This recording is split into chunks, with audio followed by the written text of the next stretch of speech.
The Zodiac Killer, a name that sends shivers down the spines of true crime enthusiasts and investigators alike. Active during the late 1960s in Northern California, this enigmatic figure claimed to have killed 37 people. Though police could confirm only 5, his taunting letters, eerie ciphers, and cryptic symbols struck fear into the hearts of a nation. Yet, decades later, his identity remains a mystery. What made this killer so terrifying was not just the brutality of his crimes, but his ability to manipulate the media, confound the police, and leave behind a trail of clues that seemed almost solvable, but never were. What if the answers to this chilling puzzle have been staring us in the face all along, hidden in plain sight? Tonight, we dive deep into the Zodiac Killer's twisted world. From his meticulously planned murders to his cryptic communications, we'll explore the theories, the suspects, and the questions that still haunt us. What did we miss? And more importantly, could he still be out there? Let's begin. The Zodiac Killer's terror began on December 20th, 1968, near Vallejo, California. High school sweethearts Betty Lou Jensen and David Faraday were parked on Lake Herman Road, a popular spot for young couples seeking solitude. But what should have been a peaceful evening took a horrifying turn. Around 11:15 p.m., the couple was discovered by a passing motorist. David lay slumped near the car, still clinging to life but fatally wounded by a gunshot to the head. Betty Lou's lifeless body was found 28 feet away, riddled with bullets. The crime scene told a chilling story. Their car door had been forced open, and they had been chased before being executed. This was no random act of violence.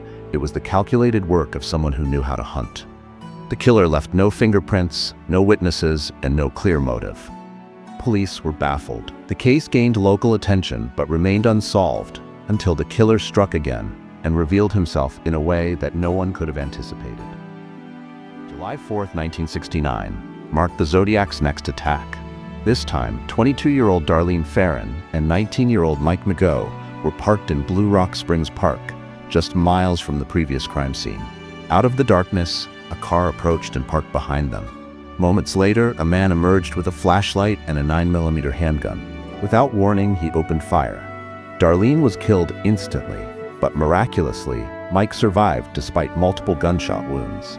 Struggling to speak, he described the attacker as a stocky man in his late 20s or early 30s, wearing dark clothing. But the real horror came the next day. Police received a chilling phone call. "I want to report a double murder. If you go 1 mile east in Columbus Parkway, you'll find kids in a brown car. They were shot with a 9mm Luger. I also killed those kids last year." The caller hung up, but not before giving a disturbing laugh. Days later, letters arrived at 3 local newspapers, written by someone claiming to be the killer. Each contained a piece of a cipher, a code the writer claimed would reveal his identity. But when the ciphers were decoded, they revealed only a cryptic message. "I like killing people because it is so much fun." The Zodiac had made his debut in the most terrifying way imaginable. September 27, 1969, brought a new level of horror to the Zodiac's spree. College students Brian Hartnell and Cecilia Shepard were relaxing by Lake Berryessa when a man in an executioner-style hood approached them. He held a gun and a knife, claiming to be an escaped convict who needed money and their car. He tied them up with pre-cut lengths of rope and then, without hesitation, began stabbing them repeatedly. Cecilia was stabbed 10 times, Brian 6. The killer calmly walked back to their car and used a marker to scrawl his infamous symbol, a crosshair, along with the dates of his previous murders. Miraculously, Brian survived, but Cecilia succumbed to her injuries 2 days later. The Zodiac later called the police from a payphone to confess, giving precise details about the crime. Forensic analysis of the scene and the phone booth turned up no usable leads. Despite leaving behind evidence and surviving witnesses, the Zodiac seemed untouchable.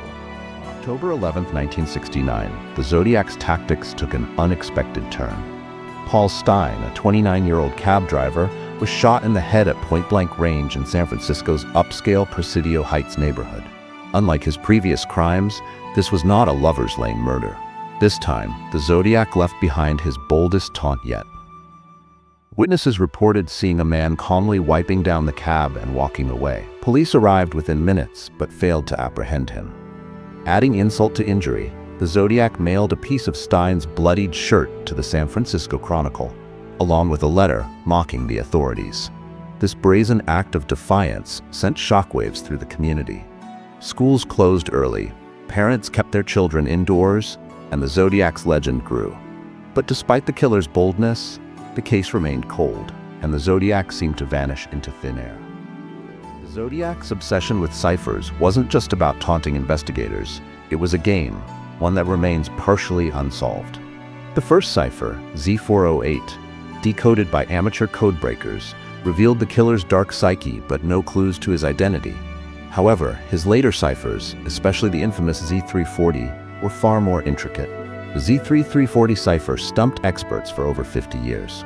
In December 2020, a team of international codebreakers finally cracked it using modern algorithms. The message read, "I hope you are having lots of fun trying to catch me. I am not afraid of the gas chamber." Yet, this triumph brought no closer connection to the killer's true identity. Adding to the mystery, other Zodiac letters hinted at hidden secrets. Some theorists believe his ciphers include anagrams or names cleverly embedded in the text. Others suggest his misspellings were intentional, meant to mislead and confuse. Was the Zodiac a genius cryptographer? Or was his intent simply to waste time and mock his pursuers? Even today, the full meaning of his cryptic messages remains elusive, leaving us to wonder if the Zodiac ever wanted to be caught, or if he simply enjoyed watching us chase shadows. One of the Zodiac's most unnerving traits was his ability to remain anonymous, even while taunting police and the media. His letters included precise details about his crimes, information only the killer could know. But his physical description remained frustratingly vague. Witnesses to the Paul Stein murder in 1969 described a man with a stocky build, around 5'8" to 5'10", and in his late 20s or early 30s. His face was ordinary, with no striking features. This description matched the composite sketch widely circulated in the media, but it left little for investigators to act on. Over the years, more than 2,500 suspects were investigated. Among them were Arthur Lee Allen, whose history of disturbing behavior and suspicious habits made him a prime suspect, and Ross Sullivan, who bore a striking resemblance to the Zodiac's sketch. Despite extensive scrutiny, no one could be definitively tied to the crimes. The Zodiac's ability to blend into the crowd became part of his legend. He wasn't just a murderer, he was a phantom, a killer without a face, whose anonymity kept his reign of terror alive long after his crimes ended. In March 1971, the Zodiac sent a postcard to the San Francisco Chronicle with a chilling message: "Sought Victim 12." The postcard appeared to reference the disappearance of Donna Lass, a young nurse who vanished from her job in State Line, Nevada, 6 months earlier. Donna had left work suddenly one evening, leaving behind no clues. Her car was later found abandoned, but her body was never recovered. The Zodiac's postcard included cryptic imagery, including a pair of eyes and a forest scene, fueling speculation that he had taken credit for her disappearance. However, investigators found no concrete evidence linking Donna's case to the Zodiac. Some theorists argue that the postcard was a hoax sent by someone seeking attention. Others believe the Zodiac deliberately expanded his territory to confuse authorities. The Lake Tahoe connection remains one of the most enigmatic aspects of the case. Was Donna Lass truly a victim of the Zodiac, or was this another of his cruel games? As with so many pieces of this puzzle, the truth lies just out of reach. The Zodiac didn't just target individuals, he targeted society as a whole. His letters were filled with taunts and threats, turning his crimes into a public spectacle. He demanded that newspapers publish his letters and ciphers, threatening more violence if they refused. One of his most chilling letters included a bomb threat, claiming he had constructed a device capable of mass destruction. Though no such bomb was ever found, the threat sent waves of fear through the community. Parents kept their children indoors, schools heightened security, and police were on high alert. The Zodiac thrived on attention. His letters often mocked the police, calling them blue pigs, and bragging about their inability to catch him. He once claimed he was collecting slaves for the afterlife, a bizarre and unsettling statement that added to his mystique. Through his calculated manipulation of the media, The Zodiac became more than a killer. He became a symbol of terror, a villain who thrived on fear and chaos. Even as his attacks stopped, his legend continued to grow, fed by the public's fascination and the media's relentless coverage. Decades of investigation have produced countless theories about the Zodiac's identity. Arthur Lee Allen remains the most discussed suspect. He owned a Zodiac brand watch with the killer's crosshair symbol, and he was allegedly in the area of several murders. Despite this, DNA testing and handwriting analysis failed to link him to the crimes. Other suspects include Ross Sullivan, whose odd behavior and physical resemblance to the Zodiac sketch raised suspicion, and Lawrence Kane, a man with a criminal past and potential ties to the victims. In recent years, Gary Francis Posta emerged as a suspect, with amateur investigators pointing to cryptic messages they claim link him to the Zodiac.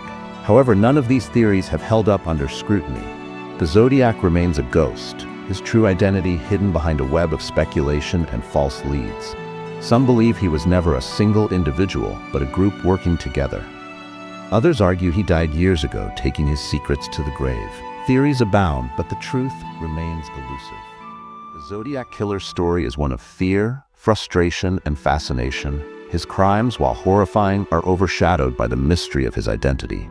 He turned murder into a game, using ciphers, letters, and symbols to toy with his pursuers. The Zodiac's influence extends far beyond his crimes. He inspired a generation of true crime enthusiasts and left an indelible mark on pop culture. Films, books, and documentaries continue to explore his case, each hoping to uncover the truth he so skillfully concealed. Yet the greatest mystery is not just who he was, but why he stopped. Did he die, move, or simply grow tired of the game? And what if he's still alive, watching as we continue to chase shadows?